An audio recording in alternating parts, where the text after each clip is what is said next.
பாஜகவின் 47வது நிறுவன நாள். பிரதமர் மோடி வாழ்த்து.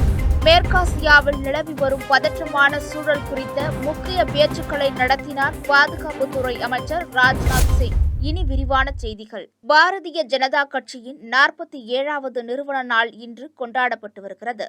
இதை முன்னிட்டு அக்கட்சியின் மூத்த தலைவரும் பிரதமருமான நரேந்திர மோடி தொண்டர்களுக்கு தமது வாழ்த்துக்களை தெரிவித்துள்ளார். அவர் விடுத்துள்ள வாழ்த்துச் செய்தியில், தொண்டர்களின் தன்னலமற்ற சேவை, அர்ப்பணிப்பு உணர்வு, தியாகம், விடாமுயற்சி ஆகியவற்றை நினைவு கூர்ந்துள்ளார். விக்சித் பாரத் தொலைநோக்கை இலக்காக கொண்டு செயல்பட்டு வரும் தமது தலைமையிலான அரசில் நாட்டின் முன்னேற்றத்தை எட்டுவதற்கு தொடர்ந்து பாஜக செயல்பட்டு வருவதாக தெரிவித்துள்ளார்.